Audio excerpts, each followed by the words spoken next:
l'explosion d'hostilité à la République que manifeste l'Église catholique va probablement être un des éléments, sans doute pas le seul, mais un des éléments qui vont conduire la franc-maçonnerie à passer de ce socialisme spiritualiste qui était certainement anticlérical mais qui n'était pas anti-religieux, à quelque chose de tout à fait différent, où va apparaître l'idée de la morale laïque. Et c'est à partir de ce moment-là qu'on dit la République sera sociale et laïque. Parce qu'on a finalement acquis la conviction dans les milieux républicains, et singulièrement dans les milieux républicains et maçonniques, qu'on ne pourra jamais plus espérer concilier la République et l'Église catholique.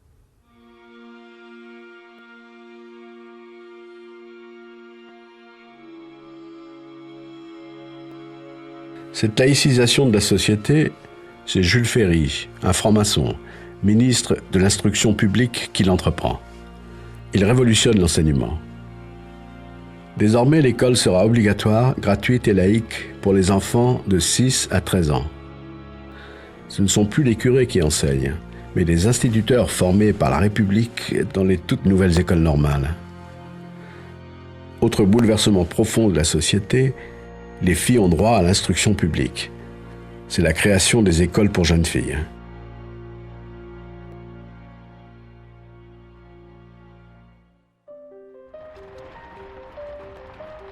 Dans la société française en pleine mutation, l'anticléricalisme devient un véritable combat et fractionne le pays en deux camps, républicains et cléricaux. La bataille laïque se poursuit. Les francs-maçons font voter une loi autorisant le citoyen à choisir ses funérailles, civiles ou religieuses. Mais la loi qui va provoquer le plus d'hostilité des milieux conservateurs est celle que défend Alfred Naquet, un franc-maçon. En 1886, on a enfin le droit de divorcer. Dans le mois qui suit le vote de la loi, les tribunaux enregistrent plus de 6000 demandes de divorce.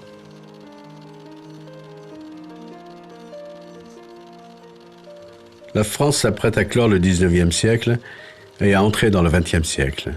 Le cinématographe vient d'y être inventé. Les expositions universelles témoignent de la foi de la société dans les progrès scientifiques et techniques.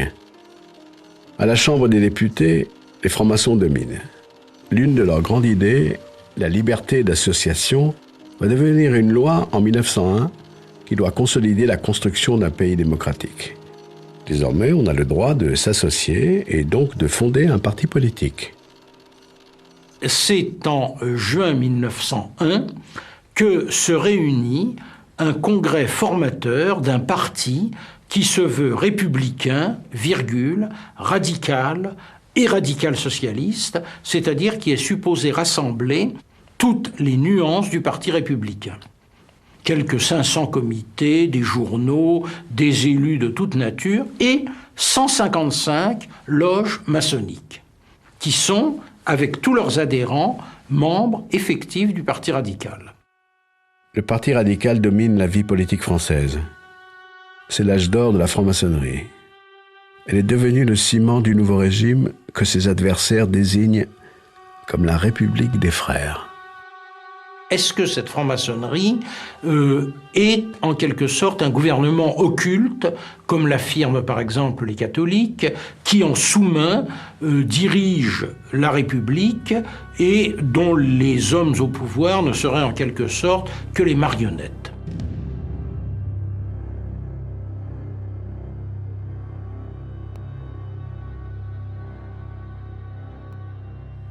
Le Conseil de l'Ordre du Grand Orient de France, qui est donc l'instance suprême du Grand Orient de France, dans l'une de ses séances, va pratiquement fixer mot à mot le programme du gouvernement pour l'année à venir. Mais il faut bien préciser que dans ce même Conseil de l'Ordre siègent plusieurs ministres du gouvernement. Et que d'une certaine manière, le Conseil de l'Ordre du Grand Orient de France a presque la valeur d'un conseil de cabinet. Cette collusion entre le pouvoir politique et la franc-maçonnerie va connaître son point culminant en 1904. Après avoir laïcisé l'éducation, les républicains s'attaquent à l'armée, bastion supposé conservateur au cœur de la République. le général André, ministre de la guerre et franc-maçon, va organiser un système de fichage des officiers dont l'objectif est d'identifier les militaires antirépublicains ou trop ouvertement catholiques.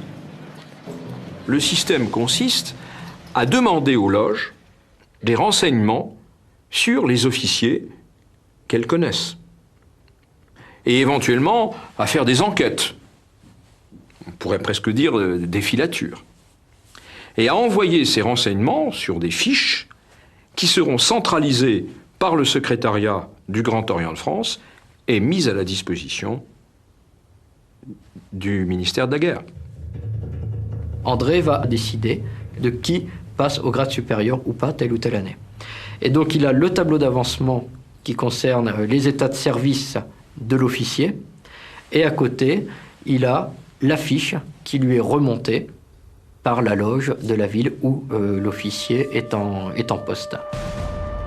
17 000 fiches de renseignements sont ainsi rédigées par les loges, bloquant la carrière de centaines d'officiers présumés anti-républicains. Parmi eux, un colonel qu'il n'oubliera pas, Philippe Pétain. Les anti-maçons vont faire éclater l'affaire et provoquer la démission du ministre et la chute du président du Conseil, Émile Combes, un franc-maçon, qui, avant de quitter le pouvoir, achève son chef-d'œuvre, la séparation des églises et de l'État.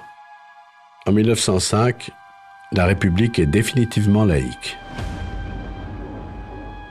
Quand on regarde en détail la loi de 1905, on découvre des chapitres dont le titre est assez surprenant, puisqu'il y en a un qui s'intitule « De la police des cultes ».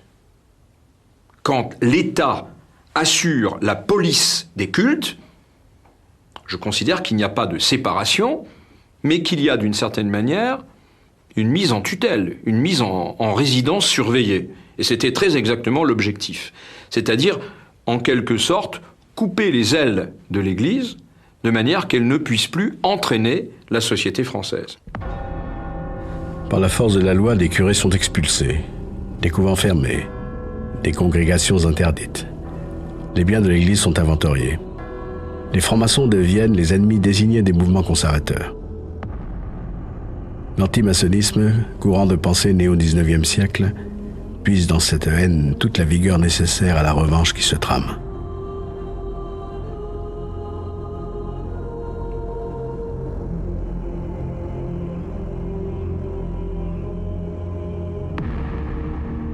Les francs-maçons sont l'objet d'une triple accusation. D'abord, ils ont voulu instaurer la République contre la monarchie. Deuxièmement, ils veulent décatholiciser la France. Et troisièmement, ils constituent le véritable pouvoir. Car derrière l'apparence d'un pouvoir parlementaire, ministériel, il y a les loges.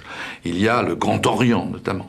À partir du moment où la République est établie sur des bases solides et définitives, à partir du moment où l'Église catholique a perdu l'essentiel de son pouvoir, à partir du moment où les réformes concernant la vie familiale, l'éducation, la justice ont été accomplies. On peut dire que le programme intellectuel, le projet intellectuel de la franc-maçonnerie, qui est évidemment le projet républicain, mais que la franc-maçonnerie a porté largement, ce projet est accompli.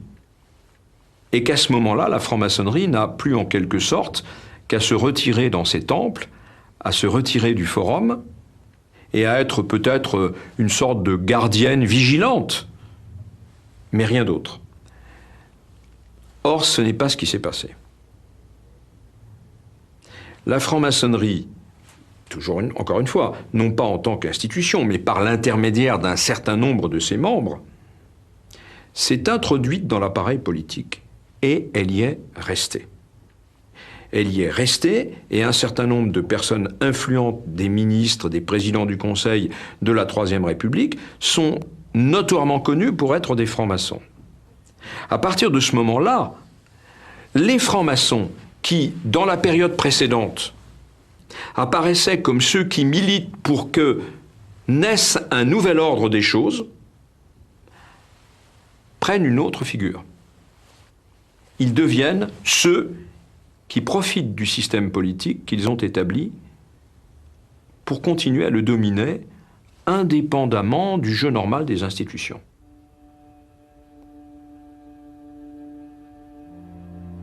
Après la Première Guerre mondiale, l'antimaçonnisme et l'antisémitisme vont se conjuguer et créer un concept redoutable, facile à comprendre pour l'opinion publique, le complot judéo-maçonnique.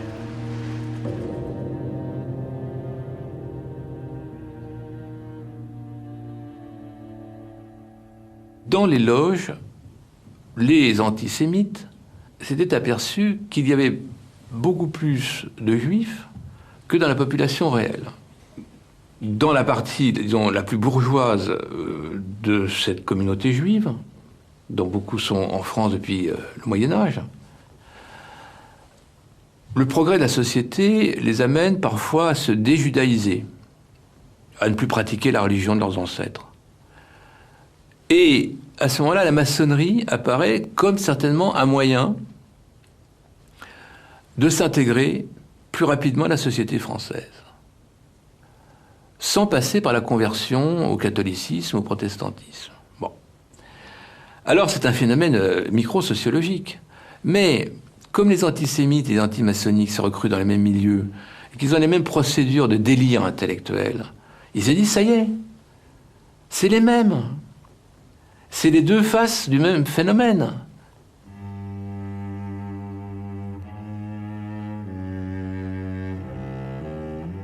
On voit bien que si on regarde les choses objectivement, tout ça c'est de l'ordre du fantasme. Mais le fantasme, nous le savons en étudiant la psychologie, il obéit à une fonction, il a une utilité. L'utilité, c'est de trouver des boucs émissaires dans une Europe qui a beaucoup souffert de la Première Guerre mondiale, qui est complètement détruite par la crise économique de 29, et avec des élites politiques, notamment pour ce qui concerne notre pays, qui sont rongées par l'instabilité.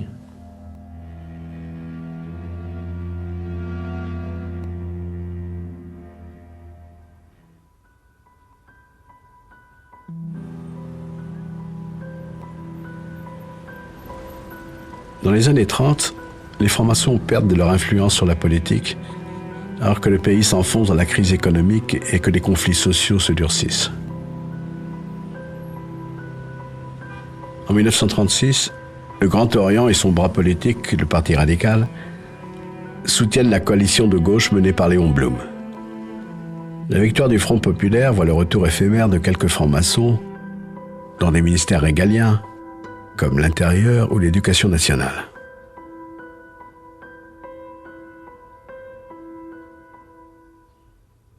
Alors, il est évident que la présence d'un certain nombre de maçons dans des ministères importants a hystérisé l'extrême droite française, qui vraiment atteint le sommet de violence, notamment à l'égard de quelques hommes qui étaient en même temps d'origine juive, comme Jean Zay. Bon.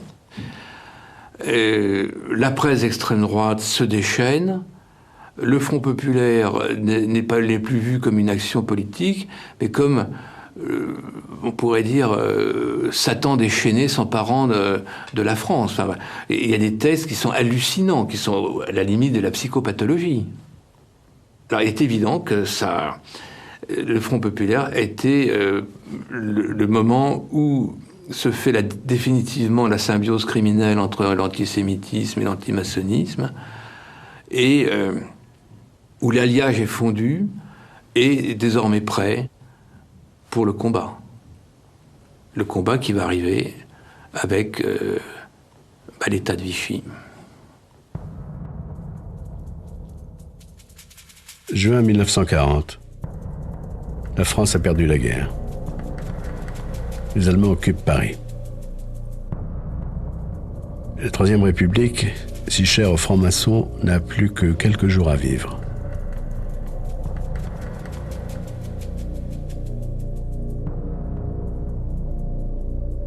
Les Allemands rentrent dans Paris. L'une des premières choses qu'ils font, c'est d'occuper le ministère de l'Intérieur, la présidence du Conseil, le ministère de la Défense, qui étaient des lieux stratégiques. Eh bien, le même jour, ils occupent le Grand Orient de France. Parce que dans l'imaginaire des nazis, la franc-maçonnerie, c'était l'âme de la République démocratique. Le 22 juin, l'armistice est signé. La République est à terre, et les parlementaires réfugiés à Vichy lui donnent le coup de grâce. Le vote des pleins pouvoirs à Pétain se fait par la Chambre du Front populaire, on l'oublie souvent mais c'est le cas. Évidemment, elle se fait avec des parlementaires francs-maçons qui croient à la solution Pétain par rapport au désastre. La consolation, c'est que parmi les 80 qui ne les ont pas votés, la très grande majorité est aussi franc-maçonne, donc ça soulage. Une partie de ceux qui vont voter pour Philippe Pétain ne votent pas pour des raisons idéologiques, pas forcément contre la Troisième République, en tous les cas pas forcément pour la Révolution nationale, mais ils votent donc pour que, pendant un laps de temps, ce Philippe Pétain, vainqueur de Verdun, en qui beaucoup de Français se reconnaissaient à l'époque, donc puisse avoir des pouvoirs temporaires. Et le petit père Pétain, 2 jours, 3 jours, 4 heures après, dit « Eh ben moi, je fais ma petite révolution juridique, je vous crée l'État français. »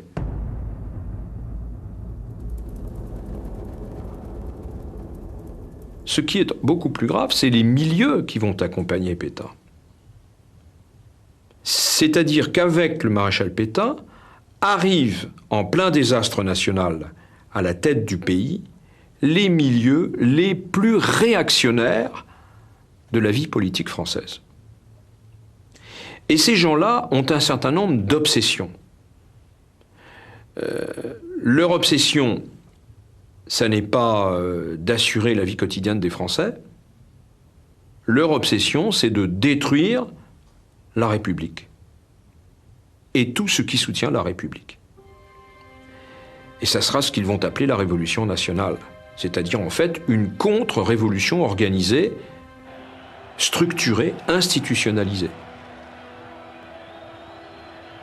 À partir du moment où on comprend que l'objectif de ces gens-là, ce n'est pas d'assurer le fonctionnement de la France dans la détresse profonde où elle se trouve. Leur objectif majeur, c'est pas ça. Leur objectif majeur, c'est enfin, on va pouvoir revenir sur tout l'héritage révolutionnaire, on va pouvoir défaire la République.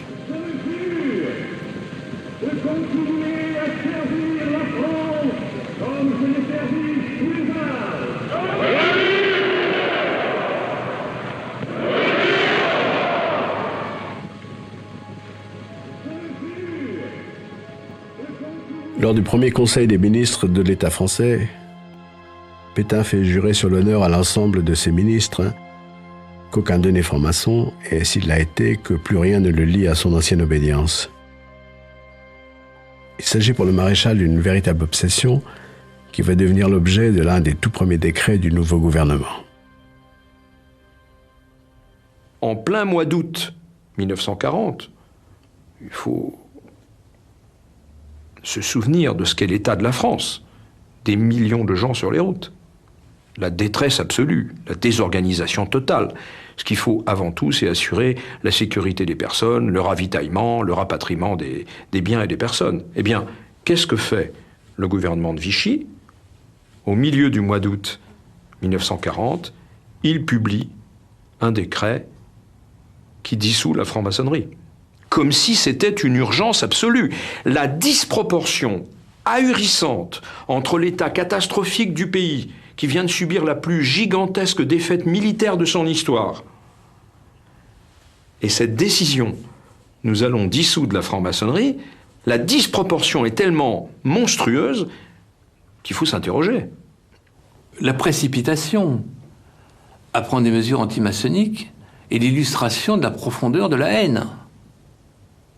D'ailleurs, à cette époque-là, le maréchal Pétain a une phrase qui est terrible. Il dit « Un juif n'est pas responsable de sa naissance, un franc-maçon l'est toujours de ses choix ».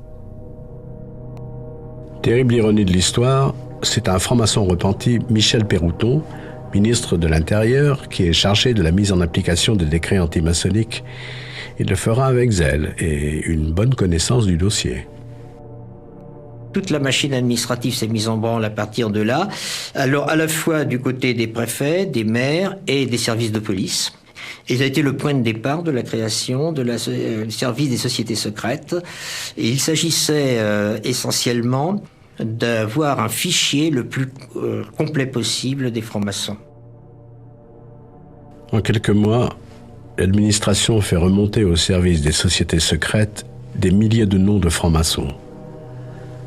Un deuxième décret ordonne, en août 1941, la publication de tous ces noms au journal officiel, les désignant ainsi à leurs concitoyens.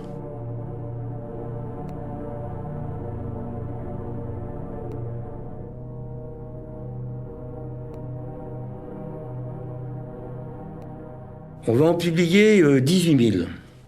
Donc des dignitaires ou assimilés.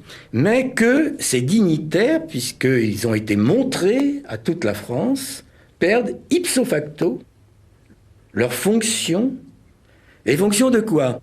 Eh bien, les fonctions qu'on va copier sur les fonctions qu'avaient perdues les Juifs français par la loi du 2 juin 1941. C'est-à-dire toutes les fonctions électives ou les fonctions de la haute administration publique ou assimilées. Il y a un modèle, c'est ces interdictions faites aux Juifs par la loi du 2 juin 1941. Eh bien, les maçons sera pareil, et ça leur est interdit. Et en tous les cas, comme pour les Juifs, ils perdent la possibilité d'être fonctionnaires. Et s'ils étaient fonctionnaires, ils étaient démis d'office dans les 2 mois.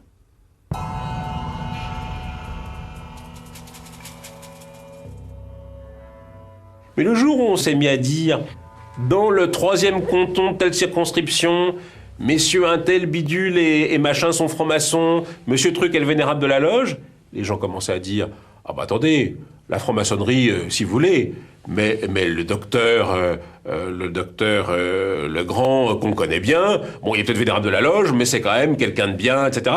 Puis attendez, puis l'instituteur qui garde les enfants un peu plus tard quand il y a les récoltes, etc. Vous n'allez pas l'embêter, vous n'allez pas le... Bon, les francs-maçons, si vous voulez, en général, mais... Et donc, finalement, on s'est arrêté de publier ces listes parce que ça a été contre-productif. Naturellement, dans ces listes de milliers de noms, il y avait peut-être des gens qui avaient eu à certains moments des comportements pas remarquables, mais la plupart étaient des petits notables de la Troisième République qui étaient estimés par leurs concitoyens, qui jouaient un rôle dans la vie sociale, et donc Vichy s'est arrêté de publier ces listes à la suite d'un certain nombre d'échanges avec les préfets de Vichy qui ont dit, au contraire, loin de décrédibiliser la franc-maçonnerie, ça la rend sympathique aux gens, donc arrêtez de publier des noms, continuez à dire du mal de la franc-maçonnerie en général, mais ne publiez plus de listes de francs-maçons. Dire du mal, c'est ce à quoi va s'employer le service des sociétés secrètes par la publication de revues antimaçonniques et l'organisation d'une grande exposition dans laquelle la franc-maçonnerie est présentée comme responsable de l'effondrement de la France. Au Petit Palais vient de s'ouvrir l'exposition maçonnique qui jette la lumière sur la curieuse et mystérieuse mise en scène établie par les francs-maçons qui prétendaient ainsi à impressionner leurs adeptes.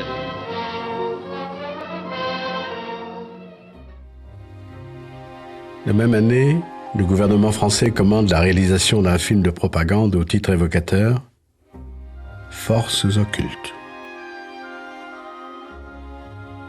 Le financement est allemand.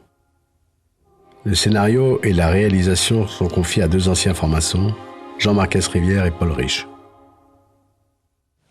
Il est formel que tous les 2 étaient francs-maçons. Paul Riche, lui, non seulement il est franc-maçon, mais il est, la veille de l'armistice, il est vénérable d'une loge Grand Orient de France. Qui pouvait faire un film antimaçonnique mieux que 2 francs-maçons? Ah, ça c'est la question, et c'est la question qui fait que Forces occultes est resté ce film le plus étrange de toute l'histoire du cinéma, puisqu'il est le seul film antimaçonnique. Mais vous tous, maçons, vous poussez à la guerre! Pour que ce pays soit gouverné par vos lois, par les Juifs, et la maçonnerie surtout. Le peuple français ne se battra pas pour défendre une idéologie fumeuse, un régime ignoble, une république pourrie.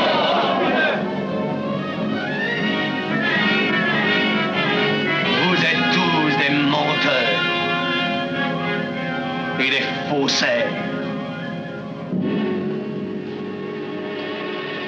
Il sort au cinéma des Champs-Élysées à Paris et il a un succès public. 219 000 personnes, spectateurs la première semaine.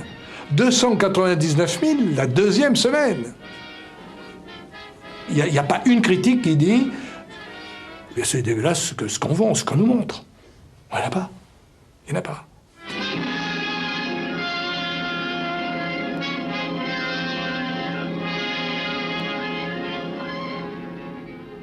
Je crois que tout cela a des conséquences qui se font sentir de nos jours encore, c'est-à-dire plus de 50 ans après, 60 ans après.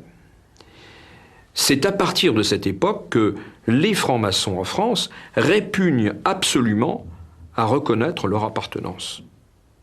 Et du coup, par une espèce de cercle vicieux, en refusant de décliner leur appartenance, ils alimentent la thèse selon laquelle si les francs-maçons se cachent, c'est qu'ils ont des choses à cacher. À l'heure de la Libération, après 4 années de persécution, le bilan pour la franc-maçonnerie est lourd. Des centaines de francs-maçons sont morts dans la résistance ou la déportation. La terreur a fait fuir la majorité des membres. Et en 1945, le Grand Orient ne compte plus que 6 000 adhérents. Et la Grande Loge de France, à peine 3 500. La maçonnerie ne sort du trou noir qu'au début des années 50. Mais elle n'est plus la même. Elle n'est plus la même, notamment quant à son implication dans le jeu politique. Parce que les francs-maçons ont commencé une réflexion sur eux-mêmes, et en particulier une réflexion critique. Et ils se sont dit, pourquoi y a-t-il eu, pendant 4 ans, un tel déchaînement de violence sur nous? C'est parce qu'on nous avait identifiés à l'appareil politique. Il n'y a pas d'autre raison. On nous avait identifiés à l'appareil politique. De sorte que si nous replaçons nos pas dans les pas de nos aînés, nous pouvons courir les mêmes risques.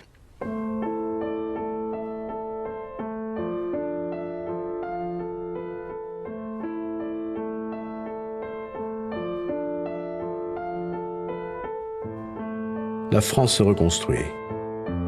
Avec l'avènement de la 4e République, c'est le retour du régime des partis aux majorités mouvantes et instables. Toute préoccupée à régénérer ses forces vives, la franc-maçonnerie n'a plus de véritable influence sur les institutions de la République. Pire, elle est devenue malgré elle un fantôme du passé, la relique d'un régime ancien. La 4e République, contrairement à la 3e, est ouverte aux catholiques. Pourquoi? Parce que ce qui crée désormais la légitimité républicaine, ce n'est plus la laïcité, même s'il faut être laïque, naturellement, c'est la résistance. La France libre, la résistance. Quand un homme, une femme, puisque désormais les femmes ont le droit de vote, ont été de la résistance, soit derrière De Gaulle, soit derrière les mouvements de résistance, ils sont légitimés.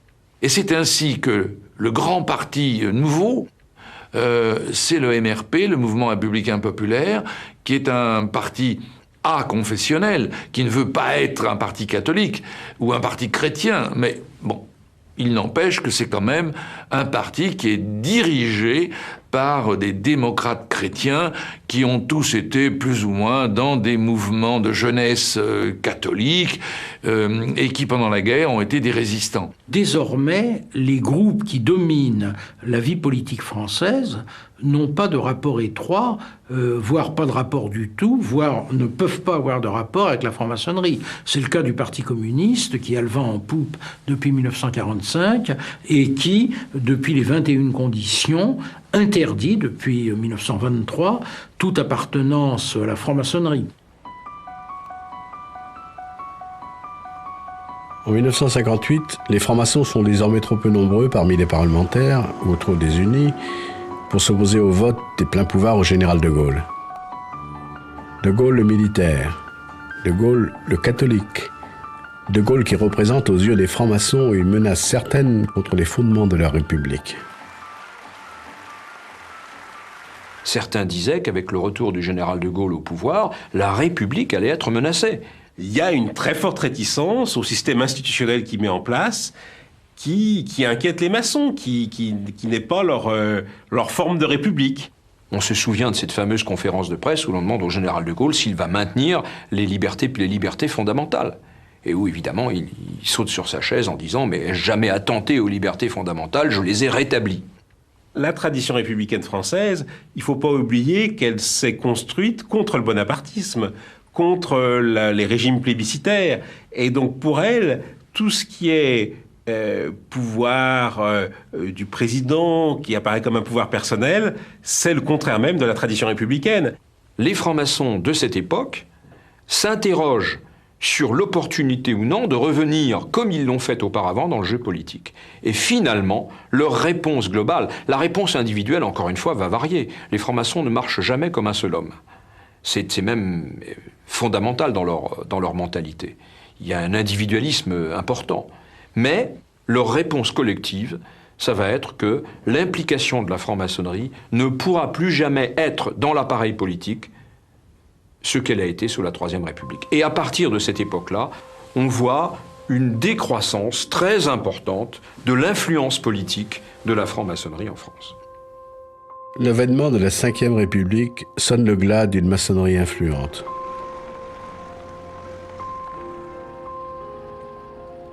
Dans les différents gouvernements du général de Gaulle, peu de francs-maçons, à l'exception de Philippe de Chartres, ministre de l'Équipement et du Logement. Le général savait que j'étais maçon, il savait que je ne serais pas l'œil de Moscou du Grand Orient de France à l'intérieur de son gouvernement et que mes capacités ne seraient pas toutes concentrées vers une volonté de changer le gouvernement en fonction des oukases du Grand Orient. Tout le temps où j'ai été ministre du général et de Georges Pompidou, j'étais vénérable de ma loge, la loge Paris. Et pendant tout ce temps, 2 fois par mois, je présidais ma loge. Et tout le monde le savait, les renseignements généraux le savaient. Et pour qu'on ne l'ignore pas, je me faisais conduire en voiture et je laissais devant la porte du Grand Orient ma cocarde allumée. Ce qui montre que le secret maçonnique, n'est-ce pas, est lui aussi un mythe. Dans les années 60 et 70, la franc-maçonnerie a probablement trouvé un nouveau moyen de s'insérer dans le jeu politique, en se réservant quelques dossiers. Il ne s'agit plus de parler des grandes réformes de l'État, mais de se réserver quelques dossiers où elle estime avoir une légitimité. C'est ainsi qu'on sait, par exemple, que des loges ont été très actives et des francs-maçons ont été très actifs pour le vote de la loi sur la contraception ou pour le vote de la loi sur l'avortement. On citait tous à ce moment-là l'exemple de Lucien Neuwirth, parce que Lucien Neuwirth s'est imposé dans la lutte pour la libéralisation de la pilule.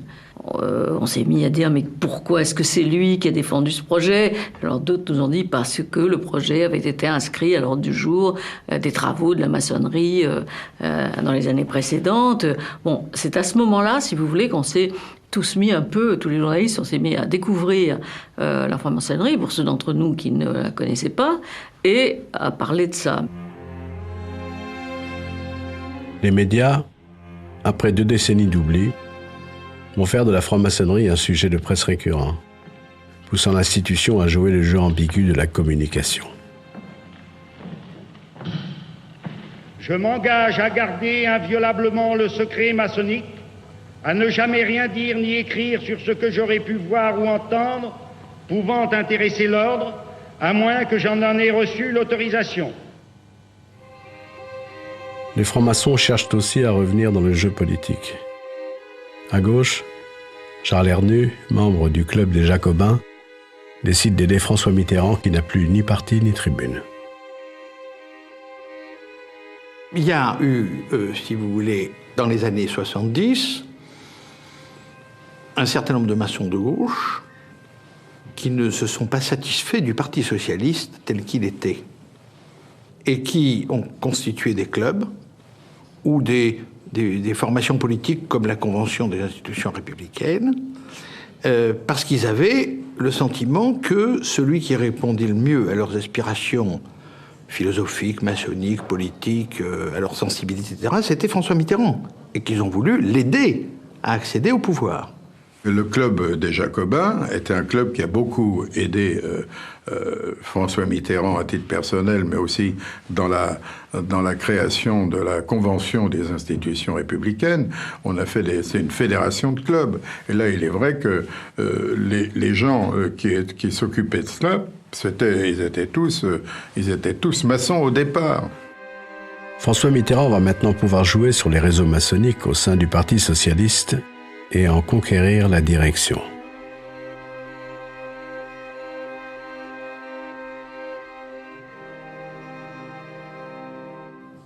François Mitterrand, par les positions qui avaient été les siennes, par les combats qui avaient été les siens, etc., présentait toutes les garanties de républicanisme et de laïcité qu'il fallait. Ce qui n'était pas le cas de Michel Rocard. Donc, effectivement, en 81, les maçons, enfin certains d'entre eux en tout cas, à gauche, ont plutôt penché en faveur de François Mitterrand.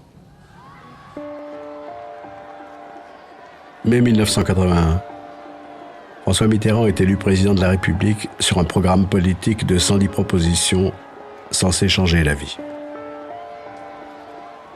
Pour les francs-maçons qui l'ont soutenu, c'est un retour en grâce. Les 110 propositions sont toutes nourries du projet socialiste et de la main de François Mitterrand, et bien évidemment, la plupart sont issues des idées qui avaient été données dès le début des années 70 par les loges.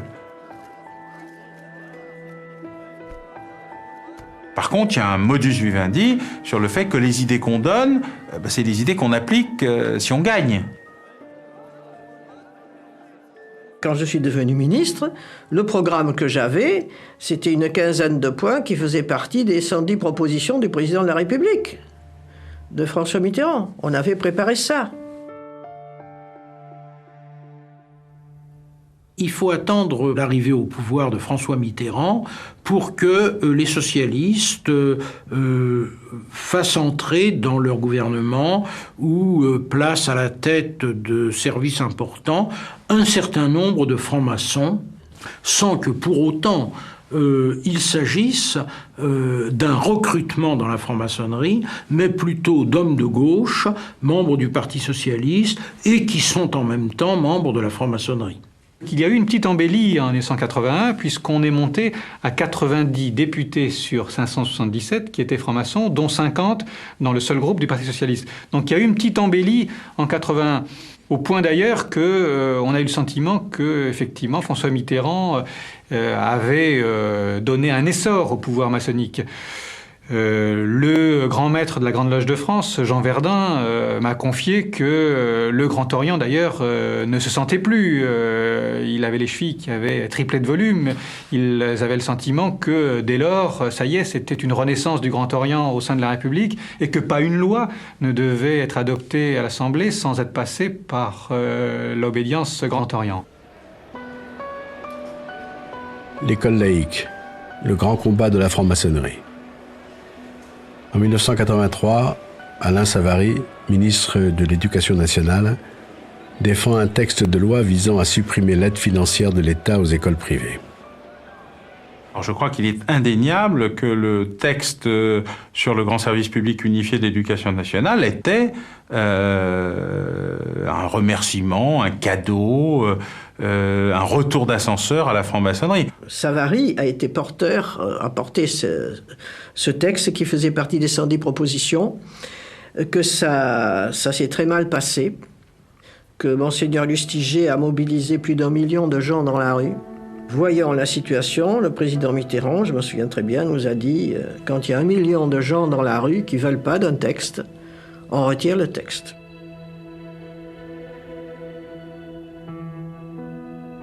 Les francs-maçons cherchent toujours à comprendre pourquoi ils ont échoué en 1983. Ce sujet n'est toujours pas passé. C'est la petite histoire qui ne passe pas, une aigreur permanente. Pourquoi, alors que sur le terrain politique, les idées maçonniques portées par la gauche avaient obtenu la majorité à l'Assemblée, l'élection de François Mitterrand, l'abolition de la peine de mort, la libéralisation des ondes, de la radio-télévision, tout le programme y était passé. Et sur ce terrain-là, qui était le cœur du message de la fin de la guerre avec l'Église catholique, non seulement ça ne passait pas, mais en plus la révolte d'une partie importante de la population transformait la tentative en désastre politique.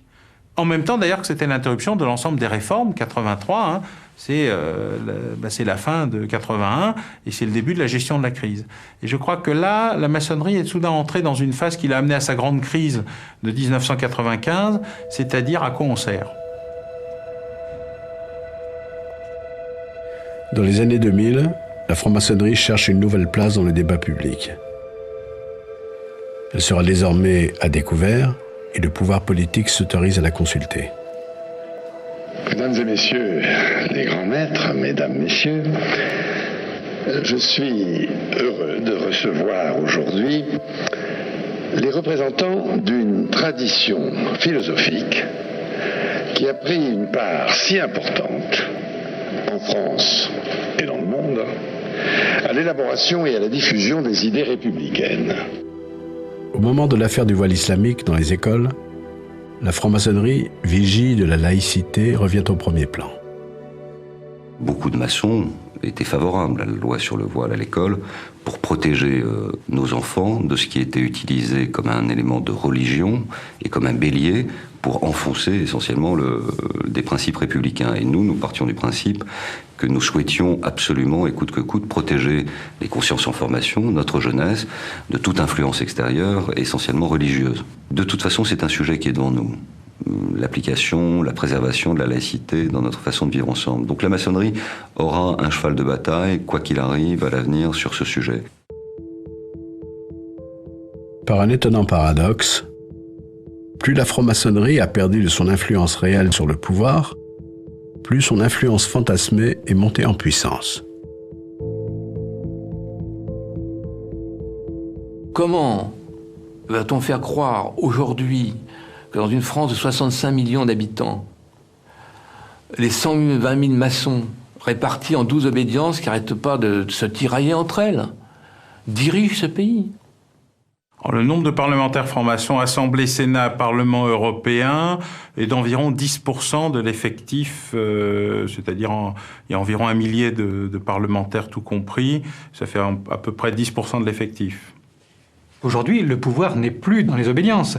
Il est dans la République, dans les partis politiques qui font, depuis la Ve République clairement, mais même forcément depuis la 4e, le pouvoir républicain. Je sais bien que quand la gauche affronte la droite, il y a des francs-maçons partout. Donc si c'était si facile et si c'était un réseau, il n'y aurait pas de gauche, il n'y aurait pas de droite, il y aurait les francs-maçons et les autres. C'est pas le cas. Voilà, c'est pas le cas.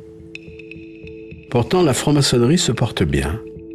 Le Grand Orient de France et la Grande Loge nationale de France se livrent à une véritable concurrence. Alors, la franc-maçonnerie n'est-elle qu'une boîte à idées? Une gardienne du temple républicain? Où se situe aujourd'hui le pouvoir maçonnique?